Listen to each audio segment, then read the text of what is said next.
Welcome to Inside Everett. I'm Kate Reardon, your host for today's program, and with us today we have Shireen Gul. She's an international student at Everett Community College, and you've been here for just about almost a year. Yeah, almost a year. Absolutely. And so you are from Pakistan. Yes, I'm from Pakistan. Tell us about what life is like in Pakistan. Oh, the life in Pakistan is way more different than what it is in America.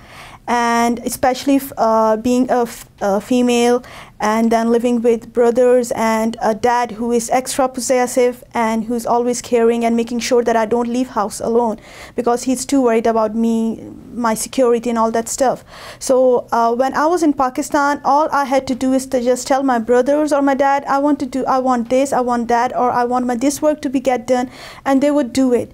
So, but when I came up here in America, and the first few months were really terrible for me because I'm not fond of being independent at all, and I would not cook for me or won't do my laundry, and I have to go to school, I have to ride the buses. That was the toughest part because back home in Pakistan, it's like the public transport is not that good, so we usually prefer, especially the female, prefer going in their own personal car. So my car would always be standing at my door and I would leave, and my brother were so possessive that they won't even let me stand at the gate. And so my life here over there was, it's like this: I would wake up in the morning, get ready, my breakfast was ready, and I just had my breakfast, leave for my university. I was a communications instructor there back home, and I worked as a journalist second time.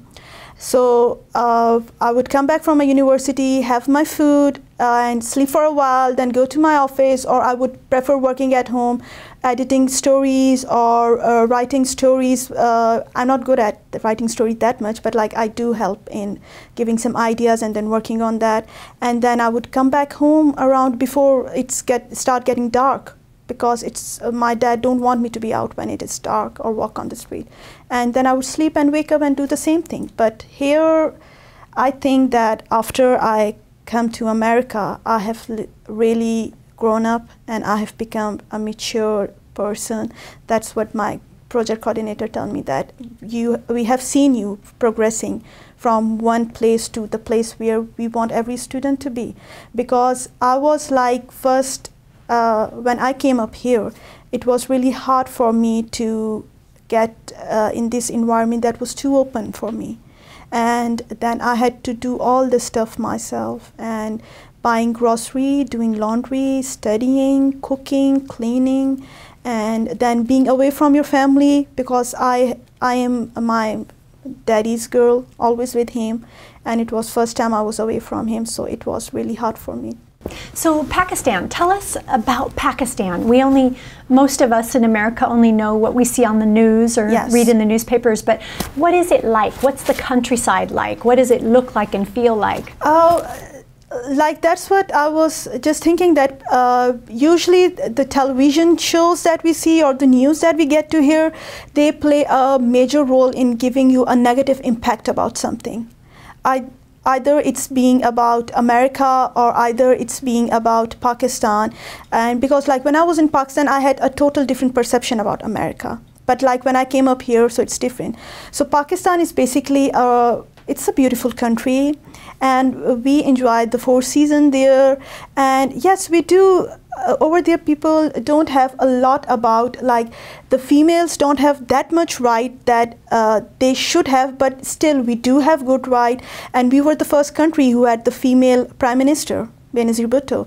And then we have good food, we have good people there, they're really friendly and they're loving, and we have big joint family.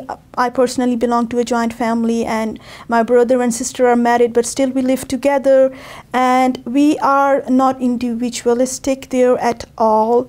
And it's like we believe that we all owe to each other. So we have to be there for each other. Even if they don't want us, we just can be around to make them feel that we are there for them. And then as far as the different perception that people have about Pakistan, and not specifically about Pakistan, about being Muslim and all these stuff, so then that is a huge different topic, and that's something different. But what I personally think is that if people really want to know about Pakistan, it's like stop Googling about it. Find a people who belong to Pakistan. It's okay if you cannot go to Pakistan, find a people. Like, for example, you can find me, I'm in Pakistan, and I have been there, I've spent my entire life here. You can ask anything about Pakistan, anything that you have in your mind, and I can give you a clear vision about it. So, because everything that is on net, that's not true. Everything that's on YouTube, that's not true. Because it's the way they want you to know it. It's the way they have captured it. But the way you want to know it is that you should do your complete research rather than just judging either from one YouTube video or just from one article that you just read in the newspaper. It's not like that. Yeah. So what do you think the misperceptions are from Americans? Americans assume what about Pakistan, do you think? Okay, the first time, this was my very first experience in Everett Community College when I had my first class, and my teacher was really happy, and she was introducing me. And she was like that, we have 2 journalists from Pakistan, and she was so happy that I was like, I just raised up from my seat and I was like, yes. And the girl who was sitting next to me, and she just gave me a really weird, oh, Pakistan? And I was like that, yeah, so what if I'm from Pakistan? And then after some time, we were grouped together, and I wanted to see her book because that time I guess, yeah, we didn't have the APA style book. So I tried my best to peep through it, and she was just with her friend and she was not showing this thing to me, and I felt bad. So then later on when I started interacting many people, so they said that usually we have this thing in mind that people in Pakistan are terrorists, and they hate America, they hate Americans, and they don't take America to be good, and they are the one who are like harming the world and all this stuff like this. And I was like that, why do you think like this? Because people in Pakistan think the same for America. They are like that, Americans are like this. But then on the other hand, I told the people in my country that if you feel that America is not that good, then why do you apply for the scholarships that America is giving you? Then why do you want to come to America and live like an American? That is because it's against the same thing that if you cannot reach to a certain point, then you start hating that point because you don't reach it. And then the people here in America have a bad impact of Pakistani and the Muslim after 9/11. Everybody know this thing, that the world have entirely changed their vision after the incidents of 9/11. So, but when people come to know and they talk to me, and when I tell them about being Muslim, how blessed I am to being a Muslim lady. And the other day when I was giving presentation in front of Divorce Board, everybody was so really impressed that we didn't know this thing, that it's in Islam, it's not like this. And that's again, I will say that research, don't just Google. Google is not researching.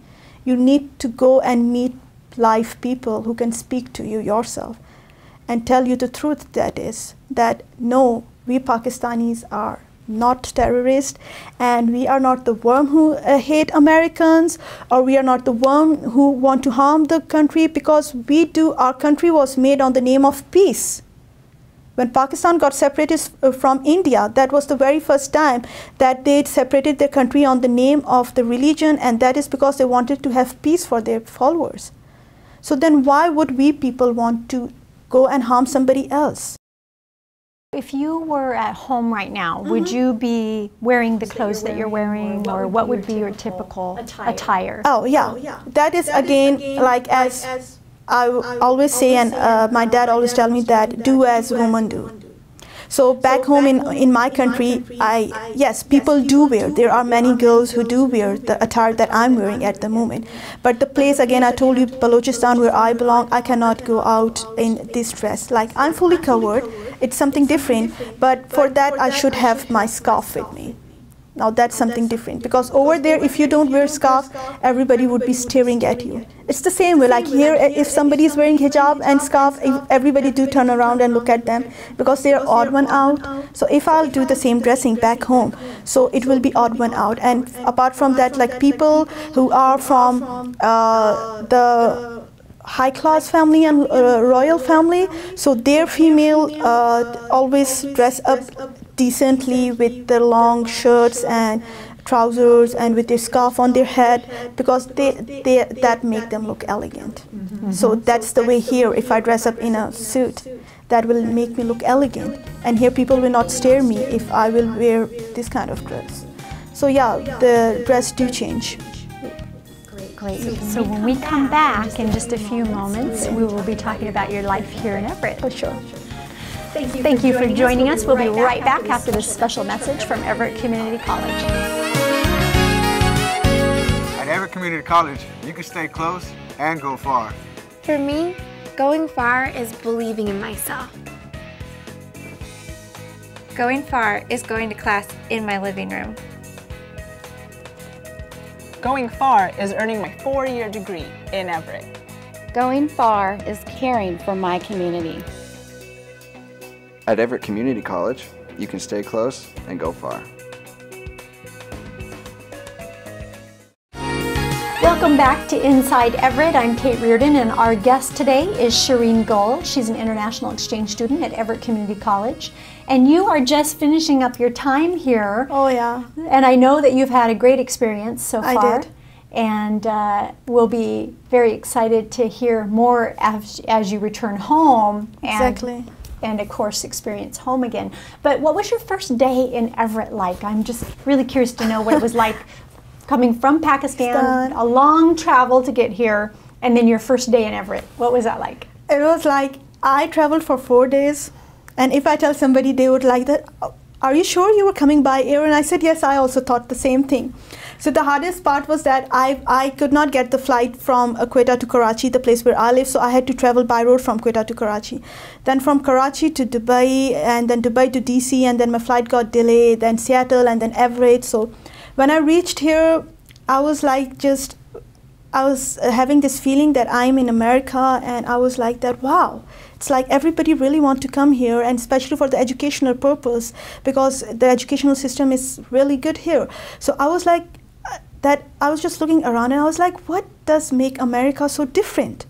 And it was like that we have the same sky, we have the same greenery, the same road, car, human being, everywhere they're same. Then what does make America so different? So I was the first day I reached home, I had food and I wanted to sleep, but then I didn't sleep to overcome the jet lag and all that stuff. So I was telling this thing to my project coordinator. I said that I'm wondering that what make America so different. So my very first visit was with you. Yes, I came up to the city hall and I see the stuff and all that, everything, and then it was like, then we were taken to the fire department and to the different place, and I was looking, and I was not speaking a lot to everybody, and I was just experiencing and sensing that what make America so different from the place where I am. So slowly I was able to answer this question up to this extent, that here people value the time a lot. Okay, if you want me to be here at 4, I should be here at 4. I can be here before 4, but after 4 is not acceptable in America. And that is why, because when we value time, time will value us. And that's the reason. Here we follow the rules and regulation. Everything should be according to the rules and regulation. And if you don't, you're putting yourself in mess if you don't do it. And then people over here, they have set their goal. They know what they have to do. They just don't wait for the end time to come, and then they have to decide what they have to do. So you have set everything ahead. Like if you are sitting here today, you know what you are going to do here next year in the same time at the same place. That's what you have already decided, and that's how things work out for you. And the people, they were so loving towards us, and they were like, we're new here and we are coming away from our family, and being away from your family is not an easy task, and being all alone, especially living in a joint family, then coming back here, it's different. My instructors were really good. My project coordinator, Kathy and Phoebe, they are like, I call them my mom. They are so loving. They are so loving. And my instructor, my advisor, and Andrea, she is like, she has been the best mentor. And my intern supervisor, Kate, I just love her. And I was like telling Phoebe, Kathy, sorry, my project coordinator, that I know now I have to be like her. She's my idol, and I keep telling my dad that I love Kate life, and I know I want to be like Kate, and that's what I'm going to be, because everything she do, she's exactly the way I want to do it. And I really wish I could be somewhat like you. Oh, well, you're fabulous, all in your own way, Shireen. Yeah. You really are. You're just amazing, and you have some pretty exciting news about your volunteerism. Not only have you been studying since you've been here in America, Yeah. but you've been studying journalism and communications. Yes. But tell us about the great news with your volunteerism. Okay, I have completed 112 hours of my volunteer work. I have been volunteering around with lots of people, and even when I went to New Orleans to meet my sister, I even volunteered there for the Thanksgiving and packing the stuff for the needy people and that. And then I spent a really good time at Sunrise Villa, the retirement house, with the people over there, especially the ladies. They were so loving, and they were so loving to me that when I told them I'm leaving, everybody was literally crying that, Shireen, please don't leave. And I was like, I'm sorry, I have to leave. I have no other option. And then with my internship, I have completed almost over 200 hours of my internship. I did an internship with Voice of America this spring in Washington, D.C. That was for 2 weeks. And then I have been interning with you, and not only with you, then I have been helping with the horticulture stuff, and I have helped Wendy with the neighborhood and all these stuff. And at my college, we have been organizing different events, International Educational Week, and then we have been doing a poster on the social justice issues, and then we celebrated Earth Week as well. And what personally I did, that I wanted to do everything that I can do here in America and I can't do it back home.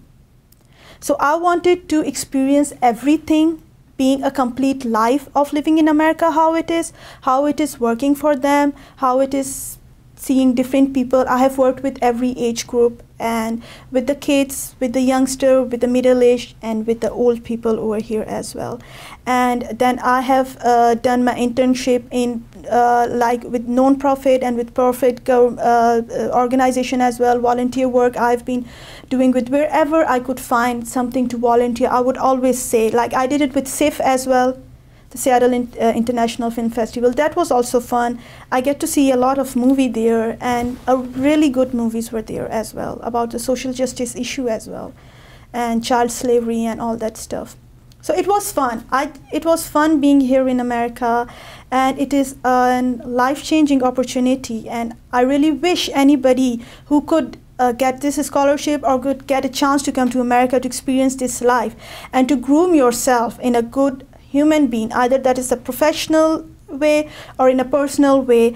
I feel that if you get this opportunity and you're here on scholarship, don't waste your time sitting at home, don't waste your time Skyping with your family all the time, and don't waste your time doing Facebook.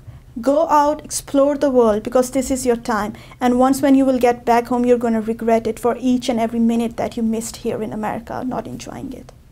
How do you think you've changed in the last 9 months? Oh, I think you should ask this question my project coordinator. They would be able to reply this thing more better than me. But the first change that I see in me was I have gained a lot of patience. I was a really stubborn and a spoiled brat back home, and I was like this, that even if my mom, I would be talking with my mom and she would not respond to me in a while, I would be like, okay, I'm not talking. But now here I know, okay, Shireen, if somebody is not listening, calm down. They will listen you in a while. Okay, and I'm not supposed to demand. I should learn to be courteous. I should learn to say, please, can you do this stuff for me? I'm sorry if I bothered you and stuff like this, because I was the youngest one and I would demand like, I want this thing, and they would like, okay. And they would be like, I'm still a kid, they still treat me like a kid. My brother still get me Barbie doll pencil, he think I'm still a kid. So it's for me, I believe it was hardest because I was in arm of my dad, and I was just left in this wild world, and I was told that go live your life your way. So it was really hard for me to be independent and to learn this thing that everybody is not your family, they're not going to bear you, you have to bear them. And I have learned how to be punctual. I'm always there on my time. I remember my first appointment, I was there late I was doing comparing, hosting the show, and I was late 5 minutes because I was doing my makeup. So my project coordinator was really angry, and she said that this is not professional. And I was like, okay, that was the lesson for me. And after that, now she's like that, if I want some work to be done on time, I know I have to give it to Shireen. And that's how I have changed. And then even the studying stuff, I have learned a lot with my video editing, my journalism writing technique, and taking interview. How should I talk to people, and how should I gain some information from them?